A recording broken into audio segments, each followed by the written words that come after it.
कृष्ण की हैरतअंगेज समुद्री यात्रा के दूसरे भाग में आपका स्वागत है।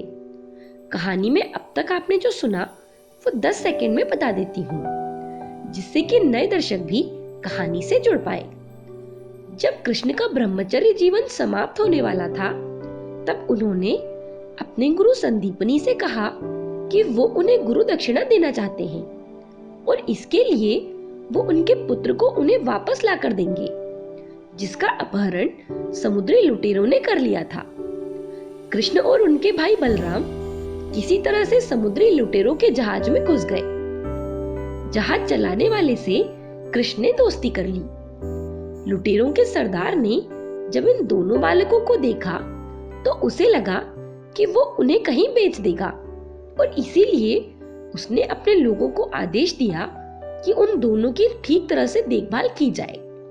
अब आगे की कहानी। लुटेरों के मुखिया की आज्ञा के बाद दोनों बालकों को अच्छा भोजन दिया जाने लगा और उनकी पूरी देखभाल होने लगी। कृष्ण जहाज में आराम से यहाँ वहां घूमते। उन्होंने लोगों से दोस्ती करनी शुरू कर दी। 5 जने ने सब देखा, लेकिन वो दोस्ती नहीं करना चाहता था। दोस्ती उसके लिए खतरे के जैसी थी। वो चाहता था कि पूरा जहाज हमेशा सतर्क रहे और उससे डरे। जब उसने देखा कि जहाज पर मौजूद लोग कृष्ण के साथ हंस बोल रहे हैं, तो उसने कृष्ण को बुलाया और कहा, बस बहुत हो गया, तुम मेरे कक्ष में आओ और यहीं बैठे रहो, बाहर मत जाओ। कृष्ण 5 जने के साथ बैठ गए और उससे बातचीत करने लगे। अनजाने में ही 5 जन्य कृष्ण के सभी प्रश्नों के उत्तर देता चला गया। वो कृष्ण के साथ वाद विवाद और लंबी बातचीत करने लगा। हुक्कू और हुल्लू नाम के 2 अंगरक्षक हमेशा 5 जन्य के साथ रहते थे। बड़े डील डॉल वाले इन दोनों अंगरक्षकों के पास हमेशा पशुओं को मारने वाला कोड़ा रहता था। अगर कोई भी गड़बड़ी करता तो उसे इसी कोड़े से दंड दिया जाता। कृष्ण ने अगले पड़ाव के बारे में जानना चाहा। जहाज के चालक बिकरू ने उन्हें बताया कि हमारा अगला पड़ाव कुशस्थली है, जिसे अब द्वारिका कहा जाता है। एक समय में ये एक द्वीप हुआ करता था। हमारा मालिक तुम्हें वहीं बेचना चाहता है, लेकिन अगर तुम्हारी अच्छी कीमत नहीं मिली तो तुम्हें अगले बंदरगाह पुरी पर बेचेंगे, जहां पहुंचने के लिए हमें लंबी यात्रा करनी होगी। वहां तो तुम्हारी अच्छी कीमत मिल ही जाएगी। वहीं पर हमने संदीपनी के पुत्र पुनर्दत्त को भी बेचा था। कृष्ण ने कहा, ठीक है, मैं भी चाहता हूं कि मुझे वहीं बेचा जाए। इसी बीच जहाज पर काम कर रहा राधी नाम का एक युवा बढ़ई काम करते करते सो गया। उसकी तबीयत ठीक नहीं थी। ये खबर 5 जने तक पहुंची। 5 जने ऐसे मामलों में कोई दया धर्म नहीं बरतता था। राधी को पकड़कर जहाज के ऊपरी भाग पर लाया गया। 5 जने चाहता था कि दूसरे लोग भी इस घटना से सबक लें। इसीलिए उसने हुक्कू को आदेश दिया कि वो राधी को 6 कोड़े मारे। बड़े ढील डोल वाले हुक्कू के हाथों 6 कोड़े खाकर राधी की तो जैसे हालत ही खराब हो गई। उसकी कमर से खून बहने लगा। कृष्ण ने यह सब देखा। उन्हें यह अच्छा नहीं लगा। रात में कृष्ण और बलराम उस बढ़ई के पास गए। कृष्ण ने उसका सर अपनी गोद में रख लिया। उन्होंने उसे पानी पिलाया, कपड़े से उसके घाव पोंछे और दवा लगाई। दोनों भाई उसके सोने तक उसके साथ बैठे रहे।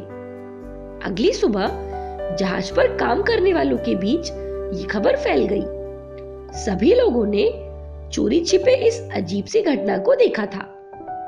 जहाज पर ऐसी घटना पहले कभी नहीं हुई थी कि कोई शख्स दूसरे के पास पहुंचकर उसकी देखभाल करे।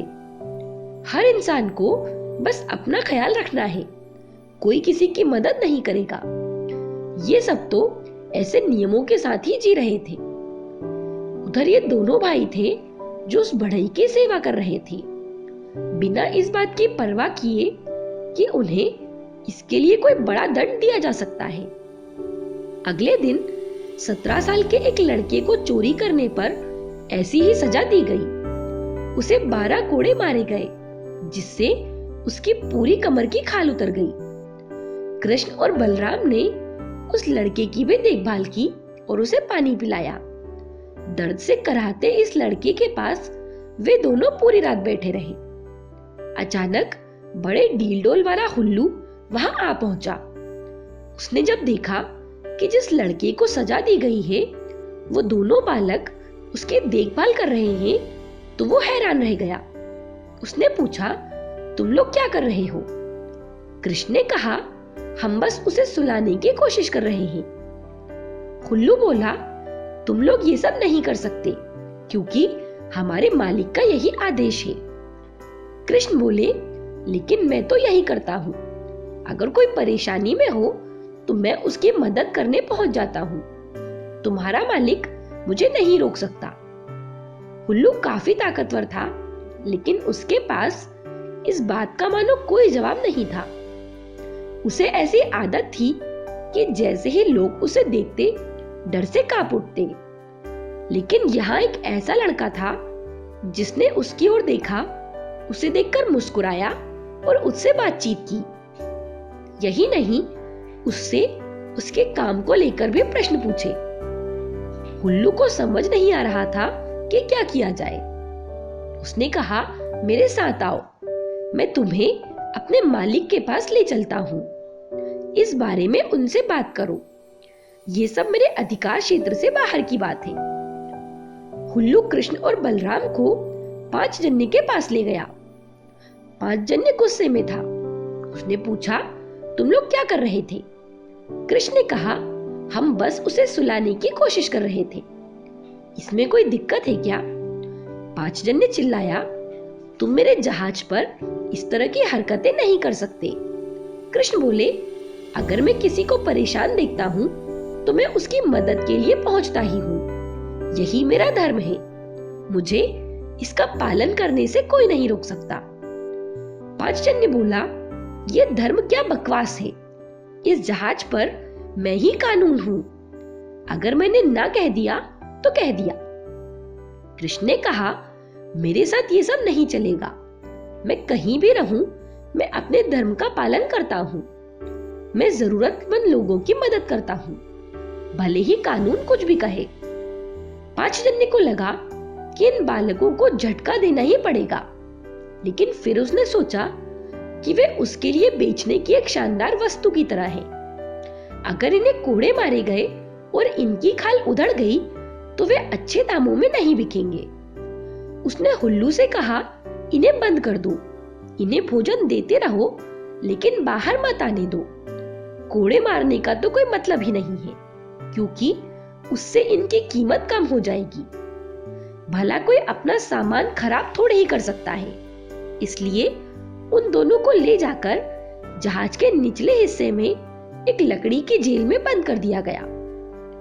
जहाज पर काम करने वाले लोग इन 2 अजनबी बच्चों को ठीक तरह से समझ ही नहीं पा रहे थे।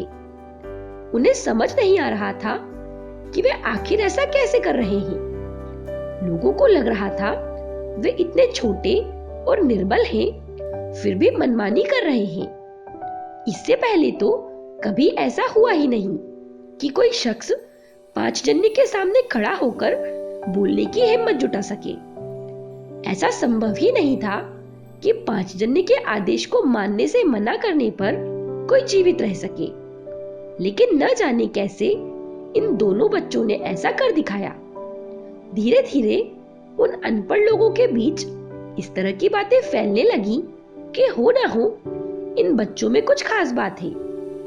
लोगों को ऐसा लगने लगा कि वो दोनों बच्चे इंसान नहीं हैं, कोई आत्मा है। खासकर हुल्लू तो उन्हें आत्मा ही मानने लगा, क्योंकि उसका पालन पोषण रेगिस्तानी इलाके में हुआ था, जहां आत्मा आदि को काफी माना जाता है। उसे किसी भूत के होने की आशंका सताने लगी।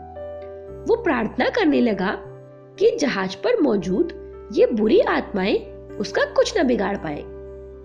देर रात जहाज का चालक बिकरू कृष्ण के पास गया और बोला, हम अपनी दिशा बदल रहे हैं।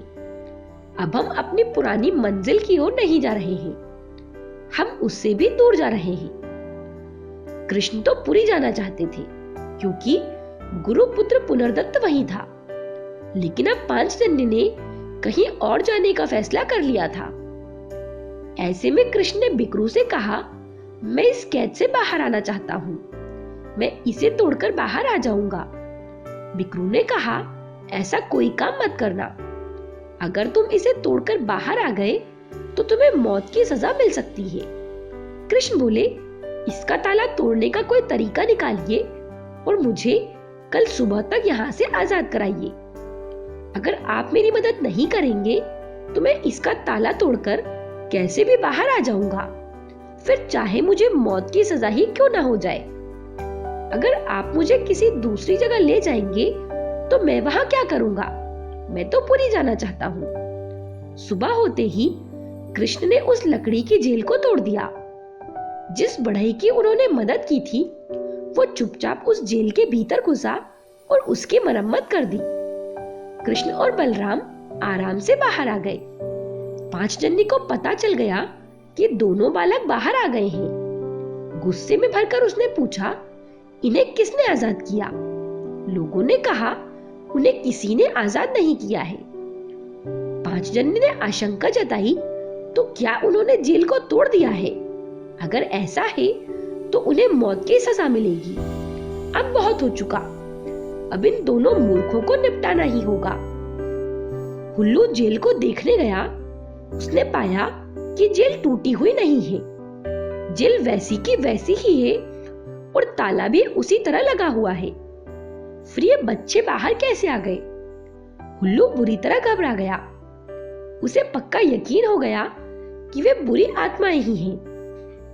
वो पांचजन्य के पास गया और बोला, बालकों ने जेल नहीं तोड़ी है, वहां अब भी ताला लगा हुआ है, फिर भी वो बाहर आ गए हैं। ये सुनकर पांचजन्य को भी थोड़ी घबराहट महसूस हुई। कहानी के अगले हिस्से को लेकर कल दोबारा मैं आपसे मिलूंगी। अब तक की कहानी आपको कैसी लगी मुझे कमेंट करके जरूर बताएं। मेरे साथ बने रहने के लिए आप सभी का धन्यवाद।